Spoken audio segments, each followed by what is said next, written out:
kasih. Selamat pagi Bu Regina dan ibu-ibu, bapak-bapak yang terkasih. Kita hari ini lanjut lagi ya dari tulisan Jacques Phillips dalam hal pembedaan roh. Pengalaman gereja dan orang-orang kudus menunjukkan hukum umum. Apa yang berasal dari roh Allah membawa serta sukacita, kedamaian, ketenangan jiwa, kelembutan, kesederhanaan, dan terang. Sebaliknya, apa yang berasal dari roh jahat membawa kesedihan, kesulitan, kegelisahan, kekhawatiran, kebingungan, dan kegelapan. Tanda-tanda roh baik dan roh jahat ini merupakan tanda yang jelas. Kedamaian, sukacita, dan sejenisnya adalah buah-buah pasti dari Roh Kudus. Iblis tidak mampu menghasilkannya secara permanen. Dan karena sebaliknya kesulitan dan kesedihan adalah tanda pasti dari roh jahat. Roh Kudus tidak mungkin menjadi sumbernya. Tentu saja ada kesedihan yang mengarah pada pertobatan yang disebabkan oleh Roh Kudus. Tetapi jika itu benar-benar menuntut kita untuk bertobat, itu akan segera berubah menjadi sukacita. Selain itu, kesedihan itu sendiri sebenarnya tidak berasal dari Roh Kudus. Hanya sejauh Roh Kudus telah menyingkapkan sesuatu dalam diri kita yang salah dan perlu diperbaiki. Dari semua ciri roh baik dan jahat, yang paling khas adalah kedamaian. Roh Allah selalu menghasilkan kedamaian dalam jiwa kita. Dan iblis selalu menghasilkan kegelisahan. Namun dalam prakteknya, hal-hal lebih kompleks. Sebuah ilham, inspirasi mungkin datang dari Tuhan dan tetap menyebabkan banyak gejolak dalam diri kita. Tetapi gejolak ini tidak berasal dari ilham itu sendiri, yang dengan sendirinya, seperti segala sesuatu yang berasal dari roh Allah, bersifat lembut dan damai. Gejolak itu berasal dari penolakan kita terhadap ilham itu. Begitu kita menerima ilham, inspirasi itu, dan berhenti menolaknya, maka hati kita akan menemukan kedamaian yang mendalam. Situasi ini sering terjadi.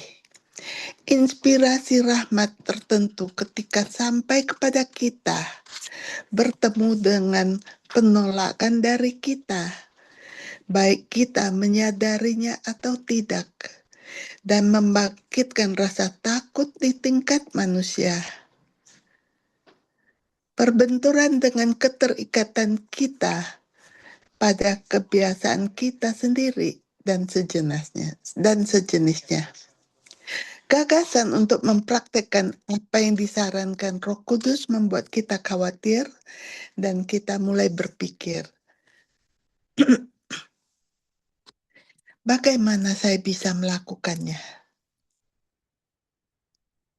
Apa yang akan dipikirkan orang lain tentang saya? Apakah saya memiliki kekuatan untuk melakukannya? Dan seterusnya. Untuk menggambarkan situasi ini, kita dapat menggunakan gambaran sungai besar yang mengalir tenang, yang menghasilkan pusaran dan riak ketika bertemu dengan rintangan. Jika inspirasi benar-benar datang dari Tuhan, dan kita membungkam ketakutan dan kita menerimanya dengan sepenuh hati, pada akhirnya kita akan dipenuhi dengan kedamaian yang tak tertahankan. Karena Roh Kudus tidak akan gagal menghasilkan kedamaian seperti itu pada mereka yang membiarkan diri mereka dipimpin olehnya. Di bagian ini mungkin sekali waktu ada kesempatan saya ingin membagi kesaksian yang saya alami sendiri saat hadir di Kongres Wakom ke-6 di Vilnius. Nanti kalau ada kesempatan ingin saya bagikan ya. Kedamaian ini terkadang hanya bersemayam di bagian terdalam jiwa. Sementara pertanyaan dan kekhawatiran tetap berada pada tingkat manusia dan psikologis, tetapi kedamaian itu ada dan dapat dikenali. Sebaliknya, jika inspirasi datang dari iblis atau dari ambisi, keegoisan, kebutuhan berlebihan untuk diakui oleh orang lain, dan sebagainya, kita menyetujuinya, inspirasi itu tidak akan pernah meninggalkan hati kita dalam kedamaian yang total dan mendalam. Kedamaian apapun yang dibawanya hanya akan bersifat dangkal dan akan segera menghilang, digantikan oleh gangguan. Kita mungkin menolak untuk mengakui gangguan ini dan menempatkannya di kedalaman pikiran kita, tetapi gangguan itu tetap ada, siap untuk muncul kembali pada saat kebenaran tiba. Kita perlu mencatat poin penting ini. Inspirasi Allah dapat mengganggu kita pada awalnya, tetapi sejauh kita tidak menolaknya, tetapi membuka diri dan menyetujuinya, sedikit demi sedikit inspirasi itu akan menumbuhkan kedamaian dalam diri kita. Itu adalah hukum fundamental yang berlaku dalam situasi normal kehidupan spiritual dan bagi mereka yang dengan tulus siap melakukan kehendak Allah dalam segala hal.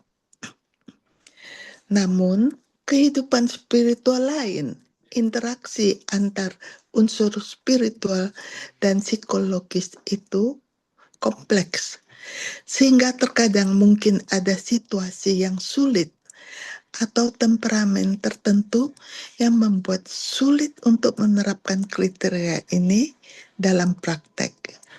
Tetapi itu tetap merupakan kriteria dasar dan ditemukan di seluruh tradisi gereja.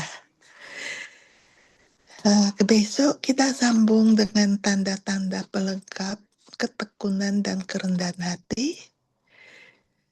Kita tutup dengan satu kemuliaan kepada Bapa dan Putra dan Roh Kudus, seperti pada permulaan, sekarang, selalu, dan sepanjang segala abad. Amin.